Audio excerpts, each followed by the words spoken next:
So we got a first news story for you. It's actually, we're going to be using this news story by Jason Finelli over at GameSpot, but really we're just going to be chatting about the Game Awards, our thoughts on it, and some of the big announcements that came from it.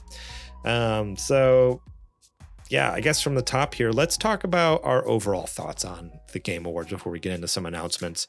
We already talked about a lot of this actually. So if you want to watch our live reactions and hear our thoughts immediately after the event, go over to youtube.com/SuperGamerBoys, and we have the full reaction there of all 3.5 hours of watching the pre-show and the 3 hours of the main show.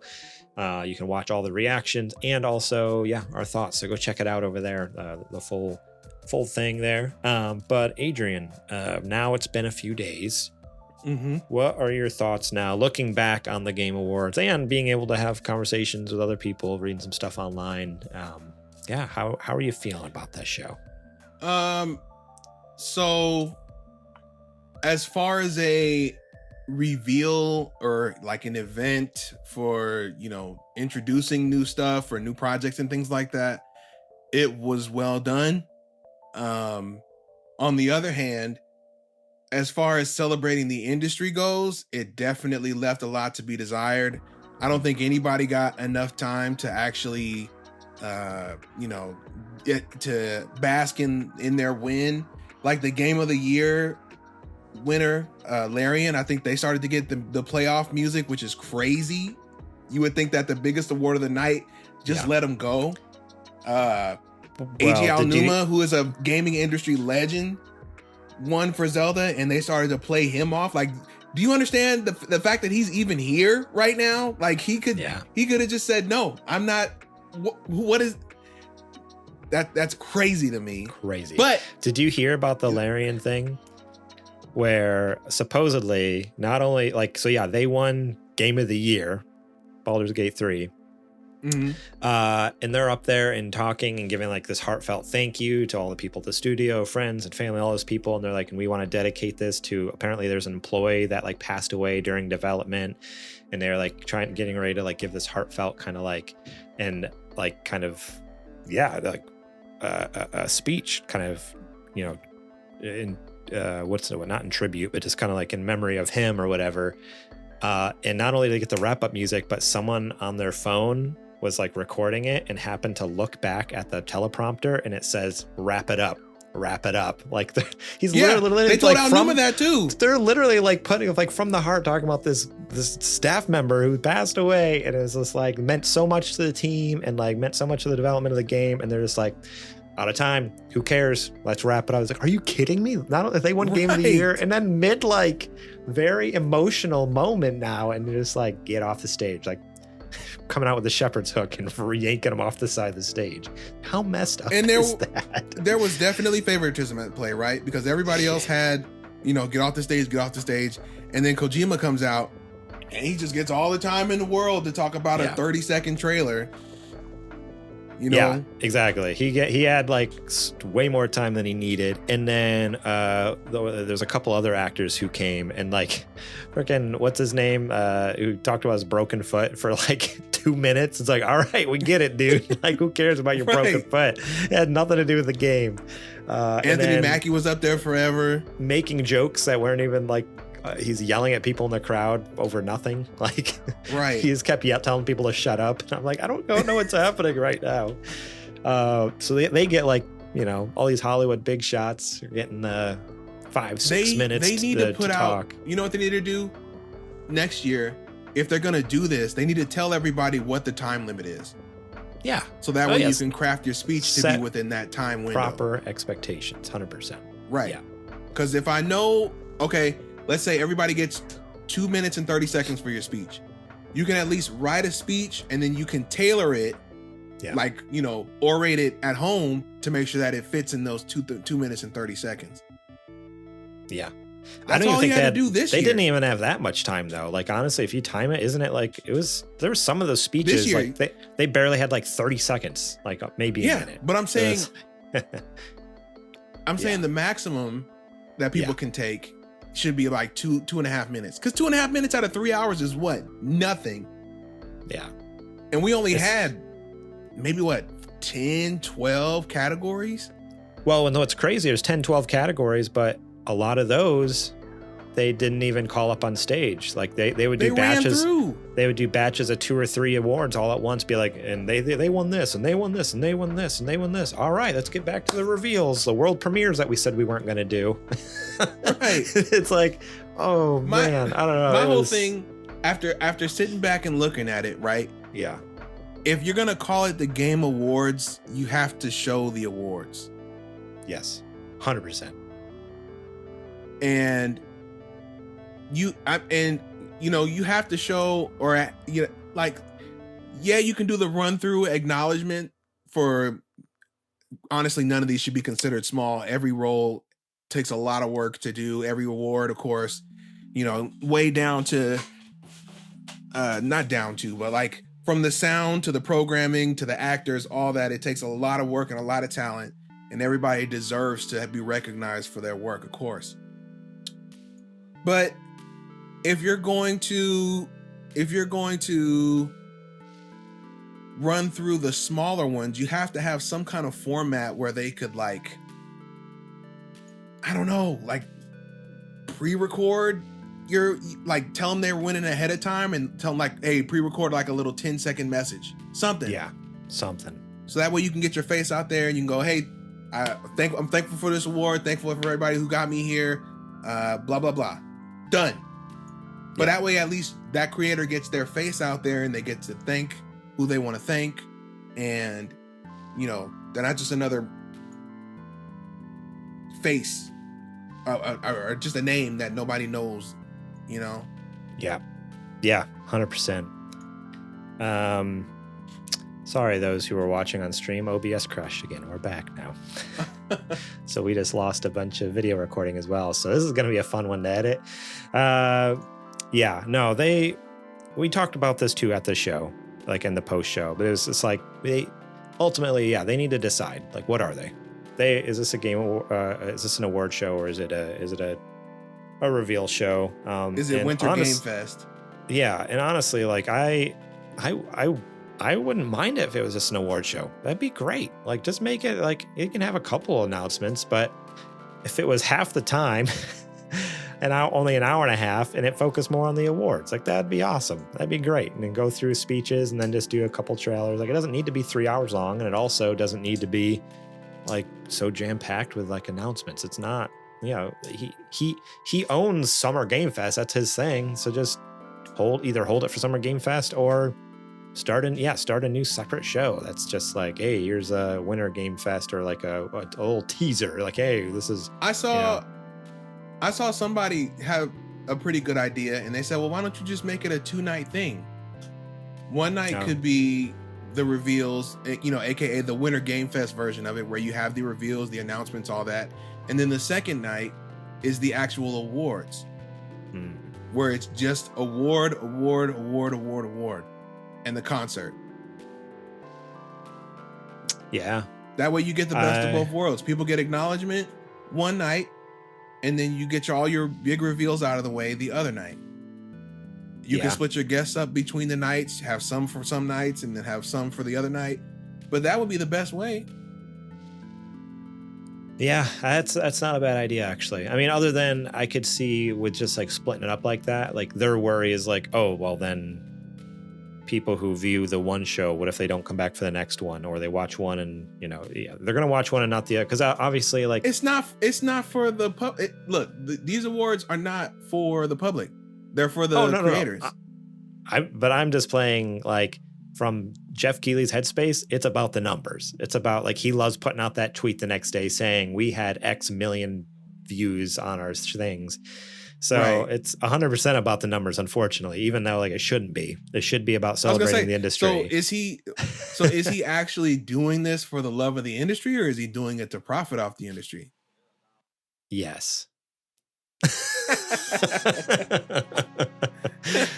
Yes. Because it sounded a lot like the latter. I'm just saying. No, 100%. It's probably the latter. I mean, that's. Otherwise, it wouldn't be what it is. Like, that's like, you know, I don't know. Yeah, it would just be an award show, but the fact it's so much more, like it's very obvious. His goal is to profit as well, profit as much as possible. His original intentions 10 years ago with it might have been to celebrate the games industry, but now that he sees the dollar signs, he's like, oh, wait a second. There's money to be made here. But I don't know. It's unfortunate. But we can get into some of the announcements, though, even though we're just talking about how, like, I wish it was just one or the other, or like commit. It's there were some neat announcements nonetheless. Oh, yeah. So, let's see. Scrolling through this list. We don't have to talk about everything on this list, but I'll just mention a couple. And if we have any feelings on it, we can talk about it. So Brothers, A Tale of Two Sons is getting a remake. It launched in 2013, so about 10 years old. And they're coming out with it, totally remaking it from the ground up, new graphics and everything. I didn't play the original. I don't know. Did you play the original Brothers, A Tale of Two Sons? I have the original. I don't know why I never got around to playing it. I've heard it's very good, but I feel like at this point I might as well just wait until the remake comes. That's true. Real quick, Soak7 plays in the chat, says Gonzo gets more time than Game of the Year. It's true. That is true. Why did a freaking Muppet get so much time? And it wasn't even a great Gonzo bit. That's the worst part. It was not good. This is one I'm stoked about. Pony Island 2 Panda Circus. That seems wild to talk about. Absolutely bonkers thing to say, but it's by the developer, the guy who developed Inscription, the creator of Inscription, which loved that game when it came out. The next game from Daniel Mullins. It features first-person open-world gameplay mixed with a 2D game within a game that mixes multiple formats with old-school pixel gameplay. The game is slated for release in 2025. So sad we have to wait 2 years for it, but Inscription was... There's a lot of things we have to wait 2 years for now. That's the other thing. A lot of these announcements coming in 2025. There's actually very little looking forward to 2024. Like we looked at it. What are we supposed to be playing next year? I don't know. Yeah. So on our recap, our post show, our Game Awards post show, we were talking about that. We brought up a calendar with all the games that are announced for next year. And literally there's a lot. But even a lot of those have like TBA next to it. Like this is 2024 with no date. So, but the ones that are like solid, there was like 3, right? Like 2 or 3. That was it. It was wild. It's like, all right, we'll see. I don't know what next year's going to be like. Let's see. Rise of the Golden Idol. I don't even remember that one. Can we talk about the big one? No. Yeah.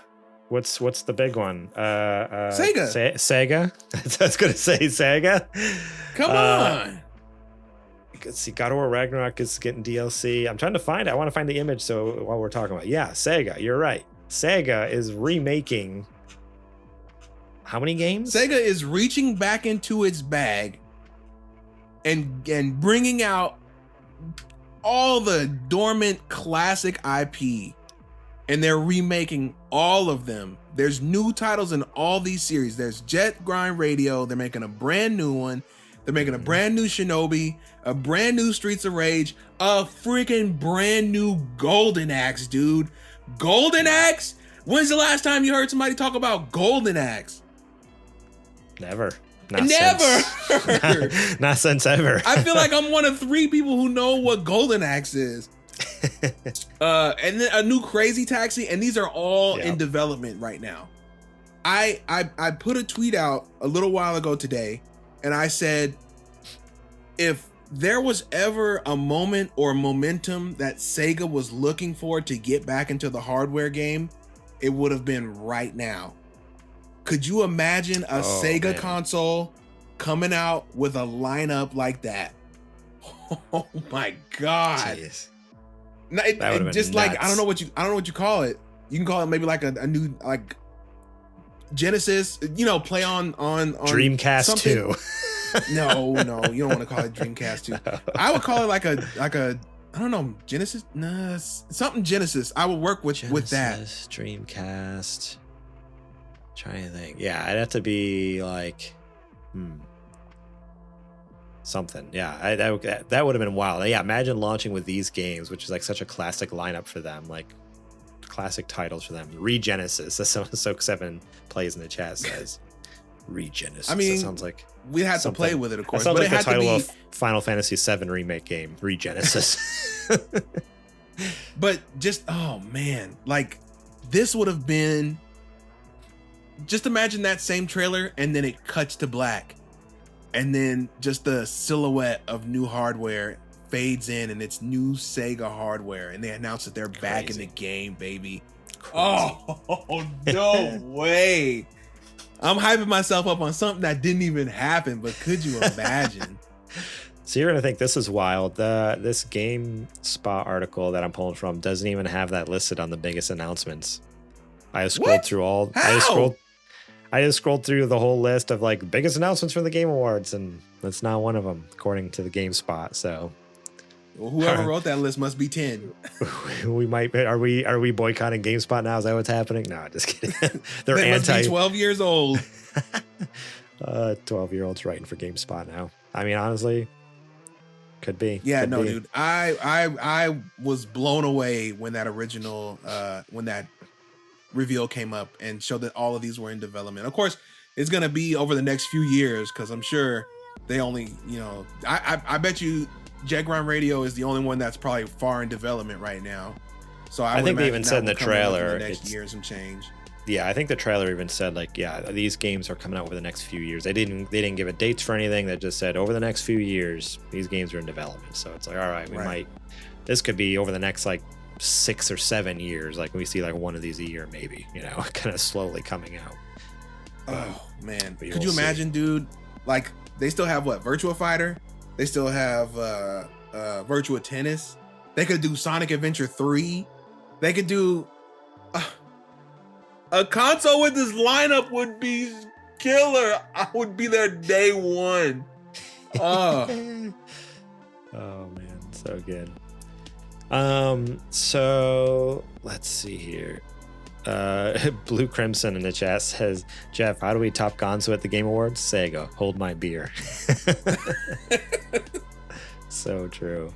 Yeah, man. I was stoked. I mean, I got to talk about the real biggest announcement, the one that we kind of criticized earlier. Let's go ahead and talk about him. We got to talk about it. We got to talk about it, dude.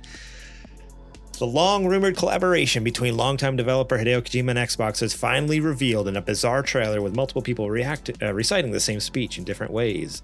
Jordan Peele was also revealed to be collaborating on the project called OD, which is exactly what was leaked, a year or two ago. I remember us talking about it on the show. Oh, man, you gotta set the stage better than that. Game called Overdose. Kojima takes the stage. It's silent. Him and Keeley just standing there with his interpreter. Well, you gotta say, before even that though, I loved that their entrance on the stage was through the door from PT. The same sound effect and everything with the door, like or you hear the fog billowing out of the door. Fog coming out. A bright light shining behind the silhouette. Who is it? He steps out. It's Kojima. Crowd's going crazy. Going crazy. Comes out, talks to Jeff for a little bit, drops the Overdose trailer. Yeah. Does the usual, I'm glad you guys like it. I'm working hard on it. Jeff Keighley says, thanks for everything, Kojima. We're going to go ahead into the next. Lights cut. Lights start flickering. And what happens? Dun, the Us music starts playing.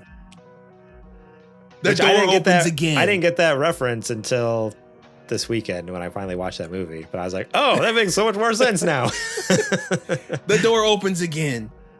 Another silhouette in the bright light. And who steps out this time? But out of left field. Well, not really left field, because apparently they've been hanging out a whole lot. Yeah, on Instagram. It's like every other week there's Instagram stories of them hanging out. But none other than Master Director Jordan Peele steps out, walks over, stands next to Kojima, confirming they're both working on OD. It's a collaboration game between the two. Garrett's mind's blown. My mind is blown. We are freaking out for a good 5 minutes straight on the VOD. Adrian's internet was blown. That was right when remember your internet cut out then too. I was like, what's going on? Oh no. I got back just in time to see Jordan Peele. You literally, like, you hopped on, you're like, what did I miss? And I'm like trying to explain it while also listening to Kojima's interpreter. And then like all of a sudden they're like, wait, someone else? And oh, what a crazy moment. I wish the VOD, because your internet cut out and it kind of like messed with like our VOD. So like the webcams were off. I wish it would have saw my reaction. All you see is like my arm because it like moved the webcams or whatever. What? I was so bummed, but I was like, if it would have saw my face, it was like, no way. Oh man. What a moment. It was brilliant. So good. Yeah, so I've watched that trailer countless times already. I'm so excited. I'm so ready for this. And what's even crazier is I love how Reddit just explodes with all these crazy conspiracy theorists like immediately. Like it's all these I'm people not like looking at any of them. Digging into the trailer and like, ooh, all the hints and clues. Yeah, there is tons of theories. Like they found letters like inside their mouths. Like if you turn the contrast up and it spells something and blah blah blah, and they're like putting clues together. It's like, oh my gosh, I love it. I love you the guys crazy have fun theories. with that. I'm gonna let the game tell me what the mystery is. Okay. Hang on, real quick. Blue Crimson in the chat says Super Gamer Bot trying to sabotage the stream from the Mac insult. It's 100% what it is. Coming for us. We should probably move on then before OBS She's crashes. jiggling the Ethernet cord in the back. Jiggling something. Jeez, I don't know. It's my entire CPU or something. All right. Yeah. So there, I don't know. Other than that, like, what was there? So yeah, I kind of briefly mentioned it. God of War is getting some DLC that's free, coming out today. Ikumi's new game. Oh, yeah. What was it called? Oh my God. This article is... It's in Japanese. Good. I'm trying to remember, dude. Hold on. Oh, Monster Hunter Wilds as well. Also, yeah, I was going to get to that as the last thing. Don't forget that. Okay, sorry. Hold on. It's called Kimmery. Yes, that game looks so cool. Like, I don't know what's going on, but the style is just oozing from it. It looks so stinking good. Yeah, that's all I needed to see. Ikumi does good work, dude. She's been a beast at this. She's worked on the original Bayonettas. She has a heck of a track record. And The Evil Within. Okay. So interesting. She's not new to this. No, knows what she's doing. So when I heard that she was starting her own studio, I said, oh, you guys just wait. She also worked on that that was her last game with Tango.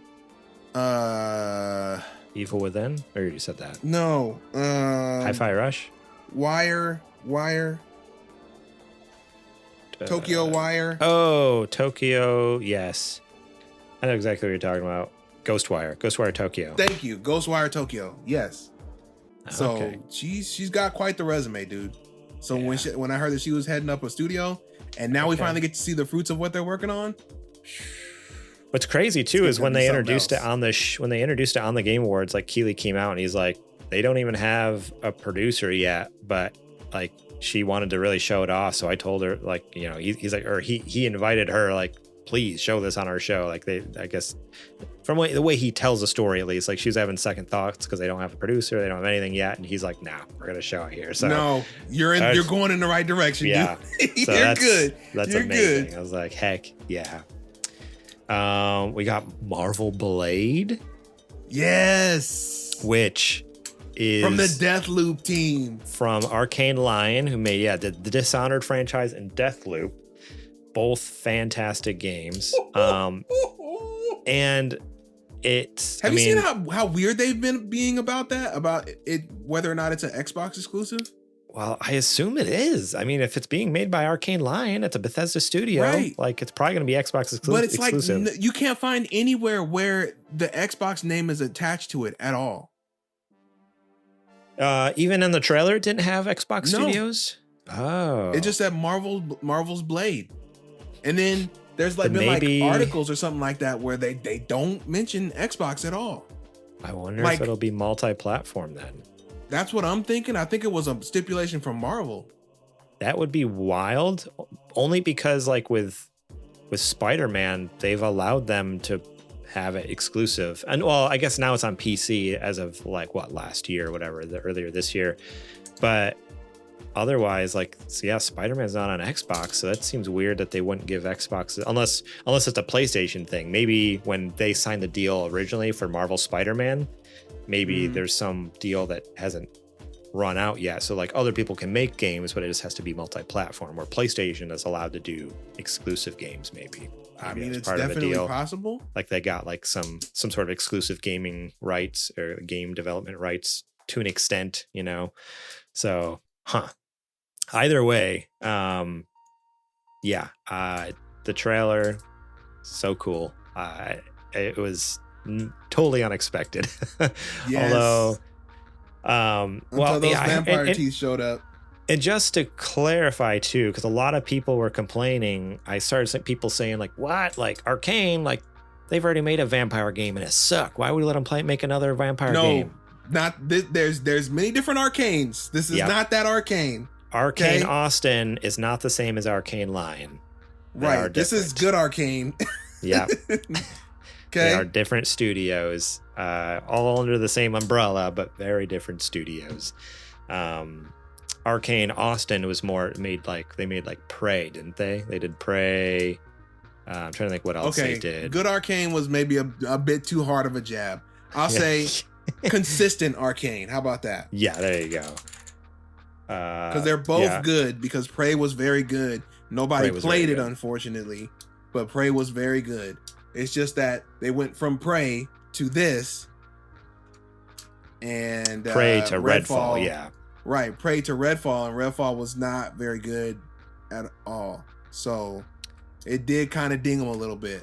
But when Arcane, if they're working on a project they want to work on, and they're given, the range to see their vision through, Arcane is a force to be reckoned with, dude.